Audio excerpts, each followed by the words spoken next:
Ji good evening to all of you.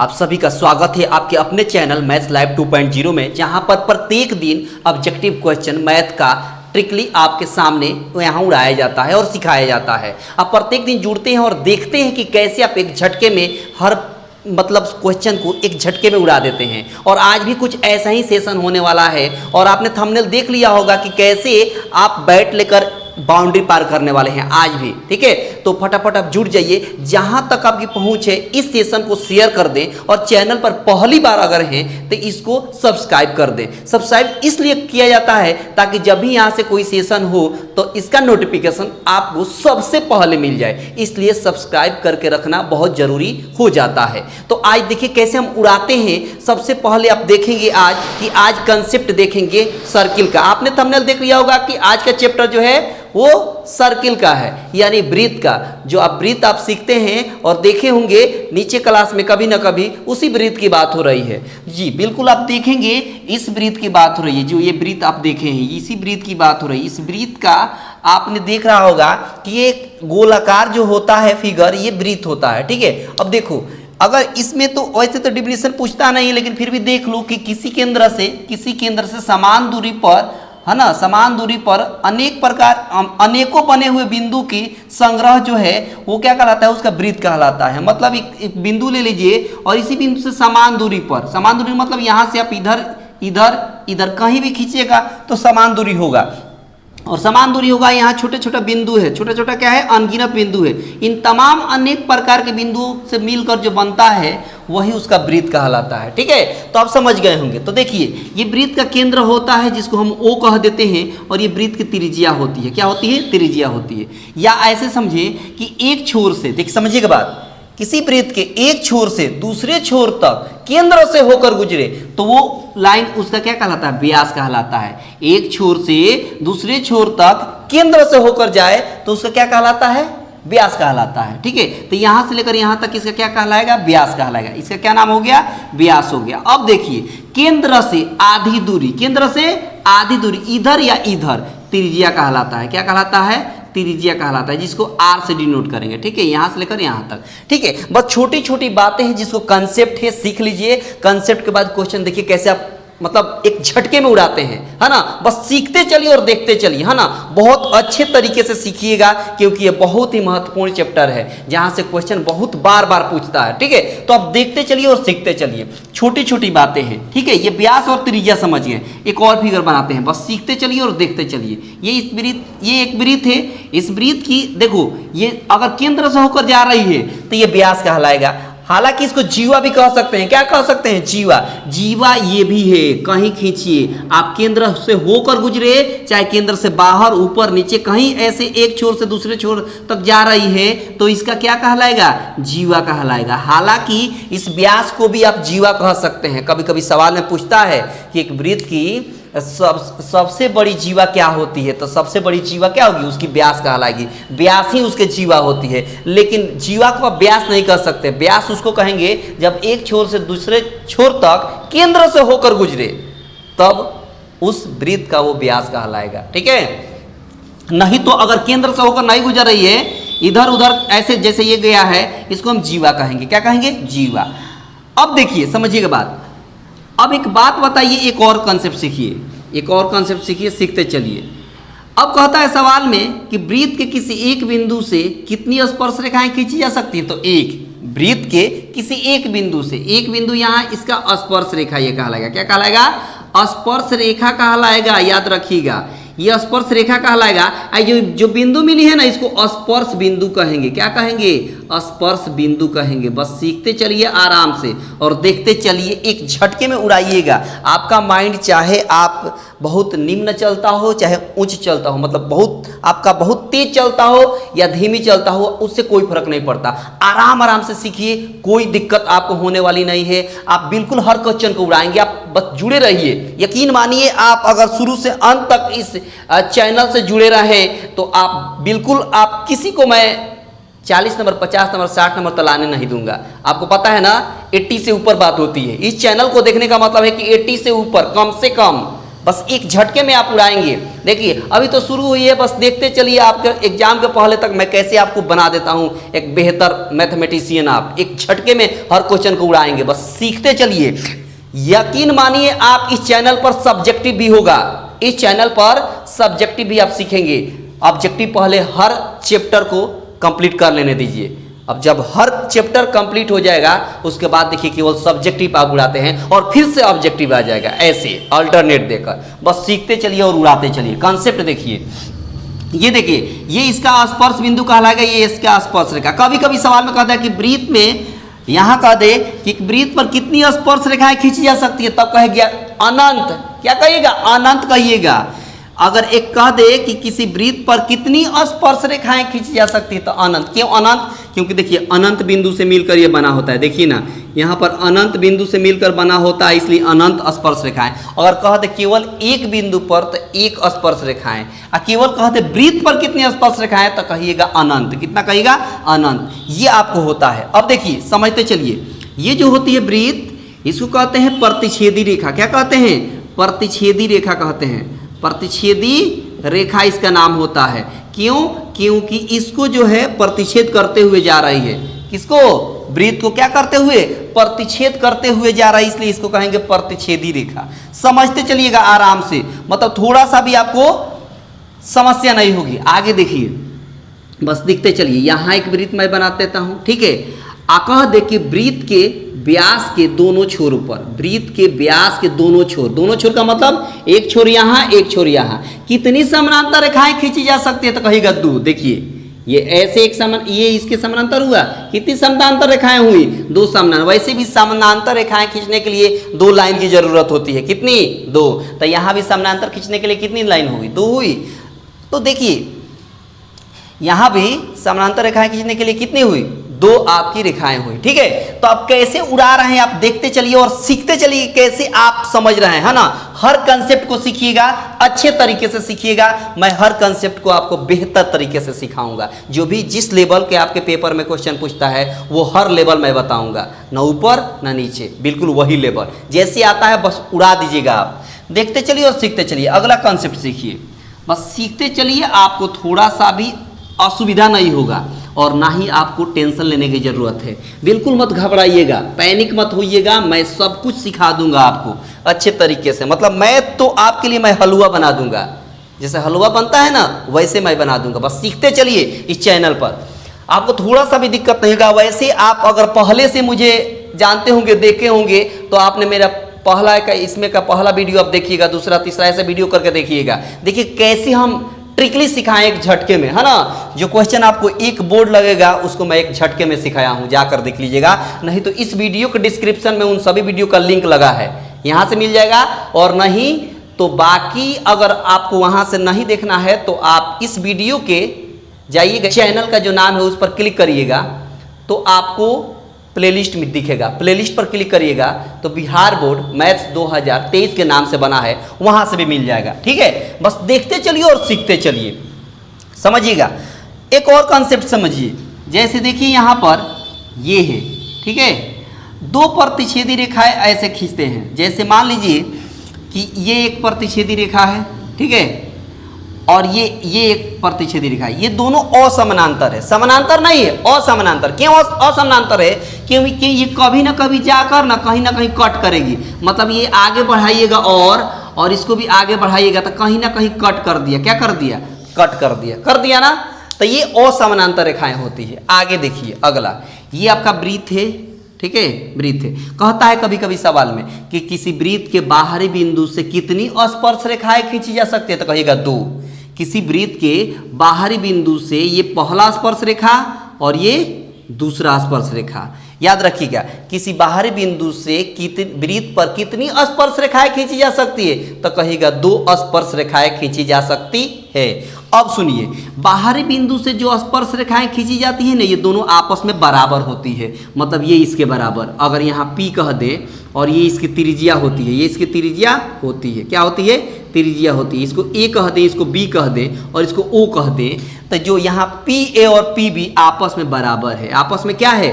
बराबर है। जब किसी वृत्त के बाहरी बिंदु से स्पर्श रेखाएं खींची जाती है तो वो दोनों स्पर्श रेखाएं क्या होती है, आपस में बराबर होती है। एक बात और, जब केंद्र से त्रिज्या स्पर्श रेखा पर खींची जाती है, ऐसे याद रखिएगा, जब वृत्त की कोई त्रिज्या स्पर्श रेखा पर खींची जाती है तो उस पर लंब होता है, मतलब 90 डिग्री का कोण बनता है। यहां से भी देखिए, यहां से भी यहां पर स्पर्श रेखा ये है, इस पर ये त्रिज्या जा रही है तो ये इस पर क्या होगा, लंब होगा। याद रखिएगा, जब भी किसी वृत्त के केंद्र से वृत्त के स्पर्श रेखा पर जब कोई लाइन खींची जाती है तो उस पर क्या होता है, परपेंडिकुलर होता है, क्या होता है, उस पर लंब होती है। ऐसे याद रखिएगा, ठीक है। बहुत काम का चीज़ है और बहुत शानदार है, ये क्वेश्चन को सॉल्व करने में बहुत सहायता करेगा। ये कंसेप्ट बेहतर तरीके से सीख लीजिएगा, ठीक है। तो लगभग मैंने आपका पूरा का पूरा इसमें कंसेप्ट आप देखें, है ना, मैंने सिखाया अच्छे तरीके से। अब क्वेश्चन की बारी आती है कि जैसे देखिए कैसे आप क्वेश्चन को उड़ाते हैं। अगर इसमें से कोई कंसेप्ट अगर छूट गया होगा तो जो क्वेश्चन उस टाइप का आएगा वो वहीं पर मैं बता दूंगा, ठीक है। तो चलिए क्वेश्चन की तरफ चलते हैं कि कैसे क्वेश्चन पूछता है आपके पेपर में और कैसे आप उसको उड़ाइएगा एक झटके में। बस देखते चलिए और सीखते चलिए। मतलब किसी भी क्वेश्चन को बस आप, होता है ना, प्लेग्राउंड में खेलते हैं जब ना, तो स्पिन बॉलर होता है ना, तो उसको वहीं से उठा दिया जाता है बाउंड्री पार। ऐसा इसलिए होता है ना कि जब भी स्पिन बॉलर आए तो उसको क्यों आप ये होइएगा, उसको वहीं से उठा दीजिए बाउंड्री पार, काम खत्म, ठीक है। इस तरह आपको करना है। बस देखते चलिए और सीखते चलिए, आपको थोड़ा सा भी असुविधा नहीं होगा, है ना। बहुत ही शानदार कंसेप्ट है ना। देखते चलिए आगे। देखिए सीधे क्वेश्चन से हम चलते हैं कि आखिर कैसे क्वेश्चन आता है और कैसे आप उड़ाइएगा। देखिए पहला क्वेश्चन बोला है कि वृत्त की सबसे बड़ी जीवा होती है, अभी बताए थे, अभी तुरंत बताए थे, ये वृत्त है तो इस वृत्त की सबसे बड़ी जीवा कौन होगी, यही ना होगी। सबसे बड़ी जीवा कौन होगी, यही होगी।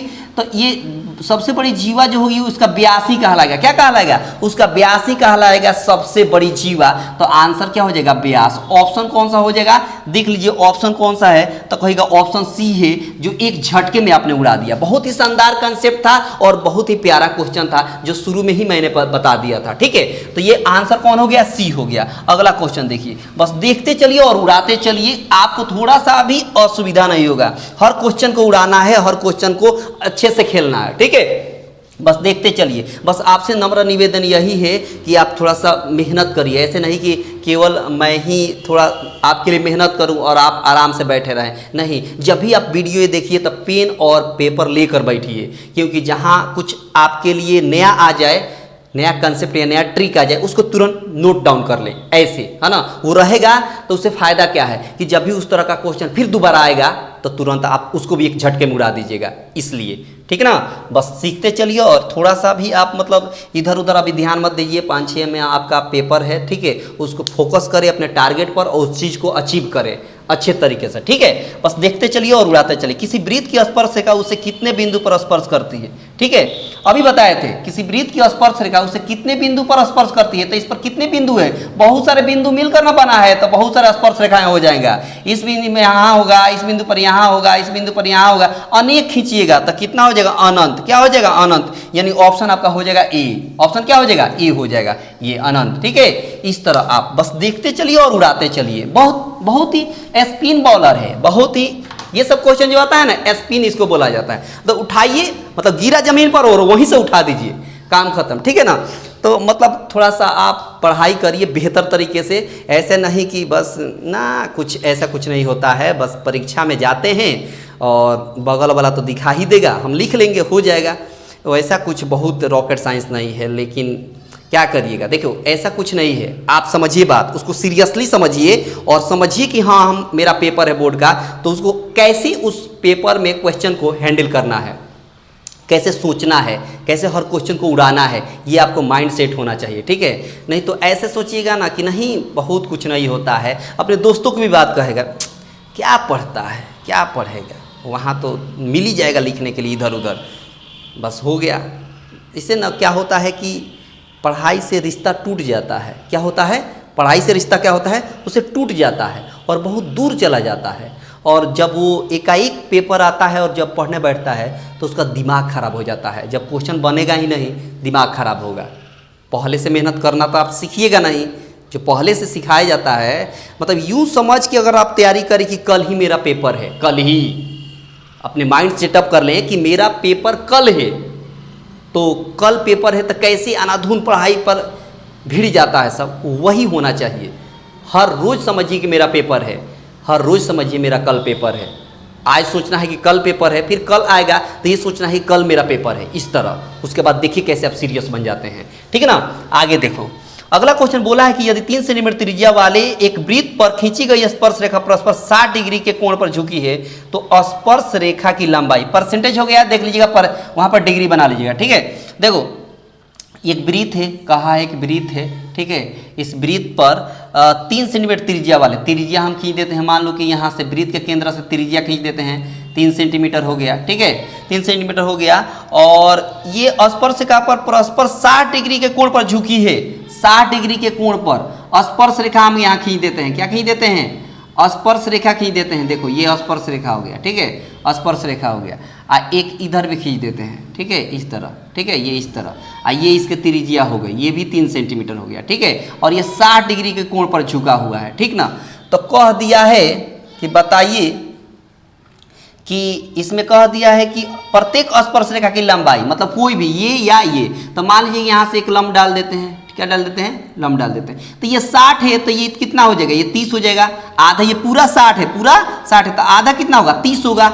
एक बात बताइए, यहाँ लंब होता है तो 90 डिग्री का कोण बनता है, तो कहेगा बनता है, तो बिल्कुल एक समकोण त्रिभुज बन गया। यहाँ P, यहाँ A, यहाँ O, एक समकोण त्रिभुज बन गया। तो समकोण त्रिभुज में आप त्रिकोणमिति में मैंने बताया था कि जिस कोण की बात होगी उसके सामने वाला लंब होगा, ये आधार होगा और ये कर्ण होगा। तो हमको ये निकालना है, ये तो आपको बता दे कि tan थीटा, क्या थीटा लेंगे, tan थीटा। क्यों tan थीटा लेंगे, क्योंकि मैंने त्रिकोणमिति में अच्छे तरीके से बताया है, उसका लिंक इस वीडियो के डिस्क्रिप्शन में लगा हुआ है, जाकर देख लीजिएगा। मैंने बताया था कि रिलेशन देखा जाता है, कि आपसे ये पूछा है, आपसे ये लाइन पूछा हुआ है, ठीक है, और ये दिया हुआ है, ये 3 सेंटीमीटर दिया हुआ है। तो ये और ये मतलब लंब और आधार किस में होता है, किस में रिलेशन होता है, तो tan थीटा में, उसमें लंब होता है और आधार यानी P/B। तो tan और थीटा के जगह पर दे दिया है 30 डिग्री, तो हमने दे दिया 30 डिग्री। P मतलब इसके सामने वाला, 30 डिग्री के सामने वाला कितना दिया है, 3, और B आपको निकालना है, B आपको निकालना है। तो tan 30 डिग्री का मान क्या होता है, 1/√3 बराबर 3/B। क्रॉस गुणा करेंगे तो B में 1 से गुणा होगा तो B, 3 में √3 से गुणा होगा तो 3√3 आपके सवाल का आंसर है। देख लीजिए कितना जल्दी एक झटके में आपने उड़ा दिया। ऑप्शन कौन सा हो गया, 3√3, मतलब ऑप्शन हो गया C। देख लीजिए कितना जल्दी हो गया, एक झटके में आपने उड़ा दिया, ठीक है। अगला क्वेश्चन देखिए, बस देखते चलिए और उड़ाते चलिए, देखते चलिए और उड़ाते चलेंगे, ठीक है। अगला क्वेश्चन देखिए, बहुत शानदार क्वेश्चन है। बोला है कि किसी वृत्त के केंद्र से 5 सेंटीमीटर दूर स्थित बिंदु A से वृत्त पर खींची गई स्पर्श रेखा की लंबाई 4 सेंटीमीटर, वृत्त की त्रिज्या बताना है। देखो ये एक वृत्त हो गया, इस वृत्त की स्पर्श रेखा की लंबाई दे दिया है, कितना दे दिया है, स्पर्श रेखा की लंबाई 4 सेंटीमीटर दे दिया है, ठीक है। और उसके बाद बोला है कि वृत्त के केंद्र से 5 सेंटीमीटर दूर एक बिंदु A है, एक बिंदु यहाँ A ले लेते हैं, और वृत्त के केंद्र से, वृत्त के केंद्र से ये 5 सेंटीमीटर हो गया, कितना हो गया, 5। ये इसका त्रिज्या है, ये इसका क्या है, त्रिज्या है, लेकिन इस स्पर्श रेखा पर लंब होती है। अभी बताया था कंसेप्ट, ये स्पर्श रेखा पर ये त्रिज्या क्या होती है, लंब होती है, मतलब 90 डिग्री का कोण बनता है। तो सवाल में कह दिया कि वृत्त की त्रिज्या मतलब ये निकालना है त्रिज्या, ये। अब एक बात बताइए, अभी बताए थे, अभी यहां पर 90 डिग्री है और यहां पर आपसे कह दिया है यहां पर ये निकालना है। अब आपको त्रिकोणमिति में मैंने बताया था, ये एक समकोण त्रिभुज है, तो ये मान लीजिए L है, ये B है, ये H है, तो हमने H का फॉर्मूला निकालना बताया था, L का फॉर्मूला निकालना बताया। L बराबर क्या होता है, hx² - bx², hx² - bx²। अब देखिए ये L ही है, ये एक प्रकार का क्या है, L माने हैं, R माने हैं आप, तो L के जगह पर R कह दीजिए, और H की जगह पर ये 5 दिया है, कितना दिया है, 5, तो 5 का x² कर देंगे। अब माइनस B के जगह पर क्या है, नीचे 4 है, देखिए ना, B की जगह पर 4 है, तो 4 का x²। अब देखिए बहुत लड़का क्या करेगा, कि 5 का x² करेगा, माइनस करेगा, फिर 4 का x² करेगा। अब 25 में से 16 घटाएगा, 5 का x² 25, 4 का x² 16, 25 में 16 घटाएगा 9 आएगा, तब उसका वर्गमूल निकालेगा। बिल्कुल वैसा नहीं करना है, बिल्कुल यहाँ ट्रिकली उड़ाना है। क्या करेंगे, देखिएगा लगातार संख्या हो, क्या हो, लगातार संख्या हो, एक स्क्वायर में हो और माइनस में हो, तो दोनों को जोड़ दीजिए, मतलब 5 और 4 जोड़ेंगे तो 9 हुआ, और 9 का वर्गमूल 3 आपके सवाल का आंसर आ 3 सेंटीमीटर। एक झटके में आपने उड़ाया, और ये ट्रिक कैसा लगा आप कमेंट बॉक्स में बताइएगा। तो ऑप्शन आपका हो गया C, ऑप्शन कौन सा हो गया, C आपके सवाल का आंसर रहा। देखिए कितना जल्दी आपने उड़ा दिया, कैसा लगा, बहुत शानदार है ना, बहुत ही शानदार है। बस देखते चलिए और उड़ाते चलिए, आपको थोड़ा सा भी असुविधा नहीं होगा, ठीक है। अगला क्वेश्चन देखिए, अगला क्वेश्चन देखिए, सवाल है अगला, बोला है कि दो भिन्न त्रिज्या वाले वृत्त हमेशा होते हैं। देखिए एक बात बता देते हैं, समरूप और सर्वांगसम। समरूप और सर्वांगसम में एक अंतर देख लीजिए, थोड़ा सा भी आपको दिक्कत नहीं होगा, ठीक है। सर्वांगसम देखिएगा, समरूप और मतलब सर्वांगसम में अंतर देख लीजिए। समरूप वो होता है जिसका, देखिए सर्वांगसम पहले समझ, सर्वांगसम वो होता है जिसका आकार भी सेम हो और साइज भी सेम हो। मतलब ये वृत्त है तो ये भी वृत्त है, और जितने आकार का ये है, जितना साइज इसका है उतना ही साइज इसका है। लेकिन समरूप में ऐसा नहीं है। समरूप में आपका आकार सेम होना चाहिए लेकिन साइज बड़ा छोटा हो सकता है, बड़ा छोटा हो सकता है। तो इन दोनों देखो, इसको आप समरूप भी कह सकते हैं और सर्वांगसम भी कह सकते हैं, क्योंकि आकार सेम है और साइज सेम है। अब देखिए, लेकिन इसको आप केवल समरूप कहेंगे, सर्वांगसम नहीं कहेंगे, क्योंकि सर्वांगसम के लिए दो कंडीशन है। कौन? एक आपका साइज जो है वो समान होना चाहिए, ठीक है, और आकार जो है इसका आकार सेम होना चाहिए। मतलब इसका शेप जो है वो सेम होना चाहिए। क्या होना चाहिए? सेम होना चाहिए, ठीक है, इस तरह। तो आप समझेंगे कि हर वो फिगर समरूप होगा लेकिन हर वो फिगर सर्वांगसम नहीं होगा। मतलब दोनों के लिए एक चीज सेम है। क्या सेम है? कि दोनों का आकार सेम होना चाहिए। मतलब वृत्त है तो वृत्त, वर्ग है तो वर्ग, आयत है तो आयत, दोनों सेम होना चाहिए। लेकिन दोनों का अगर साइज सेम है तो सर्वांगसम होगा और समरूप भी होगा। सर्वांगसम होगा और समरूप भी होगा। लेकिन साइज अगर अलग अलग है, छोटा बड़ा, तो केवल समरूप होगा, सर्वांगसम नहीं होगा। सर्वांगसम के लिए साइज और इसका आकार, मतलब आकार और इसका माप दोनों बराबर होना चाहिए। इसका आकार और माप दोनों बराबर होना चाहिए, तब सर्वांगसम होगा। लेकिन समरूप के लिए आकार इसका सेम हो, माप अलग अलग हो, तो समरूप होगा। समझ गए होंगे। आगे देखिए, सवाल में पूछा है आपसे, सवाल बोला है कि दो भिन्न त्रिज्याओं वाले वृत्त हमेशा होते हैं। दो भिन्न त्रिज्याओं वाले क्या होते हैं? वृत्त। तो देखो ना, दो भिन्न त्रिज्या वाला, भिन्न त्रिज्या मतलब इसकी त्रिज्या अलग है, इसकी त्रिज्या अलग है। तभी मैंने बताया था कि अगर आकार सेम है, दोनों वृत्त है, अलग अलग साइज का है, तो सर्वांगसम नहीं होगा। क्या होगा? समरूप होगा। क्या होगा? समरूप होगा। लेकिन यही साइज सेम हो जाता, मतलब जितना बड़ा वृत्त ये है उतना ही बड़ा वृत्त ये हो जाता, तो इसको हम समरूप भी कह सकते हैं और सर्वांगसम भी कह सकते हैं। लेकिन अगर आकार सेम है, साइज छोटा बड़ा है, तो केवल और केवल समरूप कहेंगे, सर्वांगसम नहीं कहेंगे। समझ गए होंगे। तो आंसर कौन हो गया? समरूप हो गया। यानी आप कह सकते हैं आंसर आपका कौन हो गया? बी। कौन आंसर हो गया? बी। आगे देखिए, अगला क्वेश्चन देखिए। अगला क्वेश्चन बोला है कि सभी वृत्त होते हैं, समरूप होते हैं सभी वृत्त। सभी वृत्त का मतलब में सब आ गया, छोटा वृत्त, बड़ा वृत्त, उससे भी बड़ा वृत्त, ये समरूप होगा, सर्वांगसम नहीं होगा। तब देखिए ये आंसर कौन सा हो गया? तो इसका भी आंसर कौन सा हो गया? आंसर इसका ए हो जाएगा। इसका आंसर क्या हो जाएगा? ए हो जाएगा। इसका आंसर ए रहा। देखिए अगला क्वेश्चन देखिए, बस देखते चलिए और उड़ाते चलिए, ठीक है, थोड़ा सा भी आपको दिक्कत नहीं होगा। अगला क्वेश्चन बोला है कि यदि एक वृत्त P से O केंद्र वाले वृत्त पर PA और PB स्पर्श रेखाएं परस्पर 80 डिग्री के कोण पर झुकी हुई है, तब एंगल POA बता देना है। देखिए समझिएगा, ये एक वृत्त है और ये इसका स्पर्श रेखा है। क्या है? स्पर्श रेखा है, ठीक है। तो यहाँ पर कह दिया है P, क्या कह दिया है? P, ये कह दिया A, ये कह दिया है B, और यह केंद्र है, केंद्र से स्पर्श रेखा पर खींचा गया क्या होता है? लंब होता है 90 डिग्री, और ये भी इसका खींच देते, ये भी क्या होगा? 90 डिग्री, ठीक है। अब कह दिया यहाँ पर O केंद्र, तो आपसे सवाल में कह दिया एंगल POA। क्या कह दिया सवाल में? Angle POA। यानी ये आपसे क्या पूछ दिया है? ये एंगल पूछ दिया है, ये एंगल आपसे पूछ दिया है। तो ये अगर ये झुकी हुई है कितना पर? सवाल में बोला है 80 डिग्री के कोण पर झुकी हुई है, झुकी हुई है। एक बात बताइए, हमको ये निकालना है, तो हम ये भी तो कह सकते हैं सीधे कि ये आधा हिस्सों में बट रहा है, तो ये 60 है, तो इतना कितना होगा? 40 होगा। सीधी सी बात है, कितना होगा? 40 होगा। अब एक बात बताइए, आपको पता है कि त्रिभुज के, ये आपको निकालना है, त्रिभुज के तीनों कोणों का योग कितना होता है? 180 डिग्री। अगर 180 डिग्री में से ये दोनों जोड़कर घटा देंगे तो ये नहीं निकल जाएगा? आसानी से निकल जाएगा, क्योंकि आपको पहले से पता है त्रिभुज के तीन कोणों का योग कितना होता है? 180 डिग्री होता है। और तीसरा अगर निकालना हो, कोई भी तीसरा, तो बाकी जो दोनों दिया है उनको जोड़कर 180 में से घटा लेते हैं, तो तीसरा ऑटोमेटिक निकल जाता है। तो देखो यहाँ पर 40 और 90 130 आप घटा लीजिए, आपके सवाल का आंसर 50 डिग्री, एक झटके में आपका आंसर हो गया, काम खत्म। जय हिंद जय भारत। बोलिए कैसा लगा? बहुत शानदार ट्रिक है। तो देखिए ऑप्शन आपका हो जाएगा 50 डिग्री, कौन? ऑप्शन आपका हो गया बी। देखिए कितना जल्दी एक झटके में आपने उड़ा दिया। बहुत ही शानदार कंसेप्ट है और बहुत ही प्यारा क्वेश्चन था, ठीक है, जो आपके क्वेश्चन का, जो आपके परीक्षा का पार्ट बना था, ये परीक्षा का ये क्वेश्चन बना था, ठीक है।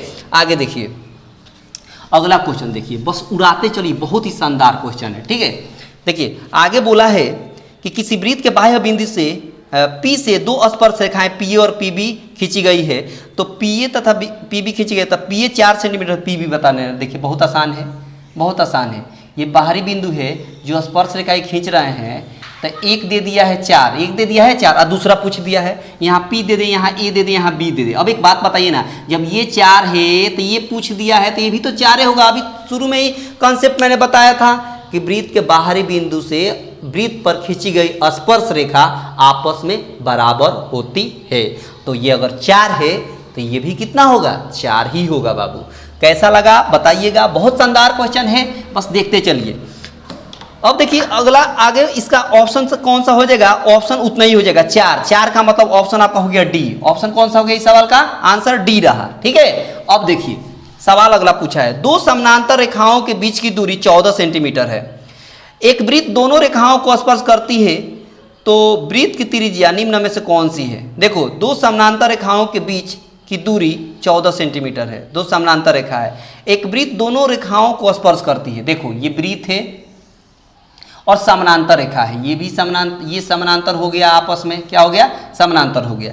तो समानांतर हो गया तो इनके बीच का दूरी जो बोला है दोनों का, ये समानांतर रेखा और ये समानांतर रेखा, दोनों का बीच का दूरी दे दिया है 14 सेंटीमीटर। इसका मतलब क्या? इसका मतलब कि वृत्त का व्यास हो गया 14 सेंटीमीटर। वृत्त का क्या हो गया? व्यास। आपसे सवाल में पूछ दिया त्रिज्या, अभी बताए थे, पहला कंसेप्ट यही था कि पहला कंसेप्ट मैंने क्या सिखाया था शुरू में ही, कि अगर ये व्यास 14 है तो त्रिज्या क्या होगा? आधा होगा। इसका क्या होगा? आधा। तो 7 सेंटीमीटर आपके सवाल का आंसर रहा, 7 सेंटीमीटर, ठीक है। ऑप्शन देख लीजिए, तो ऑप्शन आप बी हो गया। कौन सा हो गया? बी। एक झटके में आपने उड़ाया, काम खत्म। इसके लिए फिगर बनाने की जरूरत नहीं है, मुझे समझाना है तो मैंने बता दिया। आपको पता है कि दो समानांतर रेखाएं के बीच एक वृत्त स्पर्श कर रही है और दोनों के बीच की दूरी 14 है। त्रिज्या पूछ दिया, आधा कर देंगे, 7 आंसर आपके सवाल का आंसर हो जाएगा। बहुत ही अच्छे तरीके से आप उड़ा देंगे, ठीक है। आगे देखो, बस देखते चलिए, बहुत ही प्यारा प्यारा क्वेश्चन है जो आपके एग्जाम का हिस्सा बना था, ठीक है। और ऐसे ही पूछता है, ऐसा नहीं कि इससे अलग पूछता है, ऐसे ही पूछता है, सेम ऐसे ही पूछता है, ठीक है।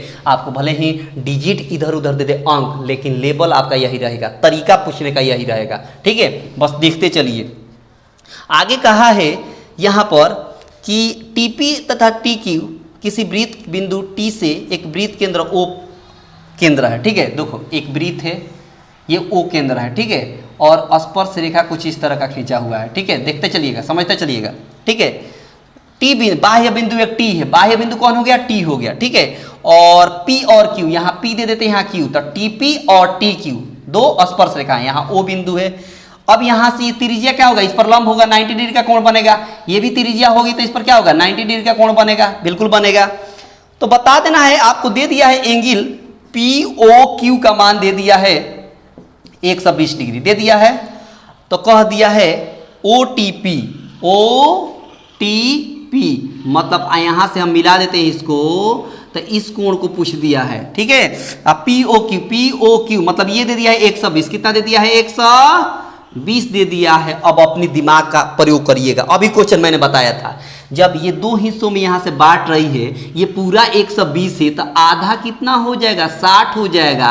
और आपसे ये तीसरा कोण पूछ लिया है, पिछला क्वेश्चन की तरह। इसके जस्ट क्वेश्चन के पीछे वाला जो क्वेश्चन था वो मैंने बताया था कि जब त्रिभुज के तीनों कोणों का योग 180 होता है, तो कहेगा होता है, तो उसमें से दो कोण दे दे, ये 90 ये 60, तीसरा पूछ दे, तो इन दोनों को जोड़कर 180 में से घटा लेने से तीसरा निकल जाता है।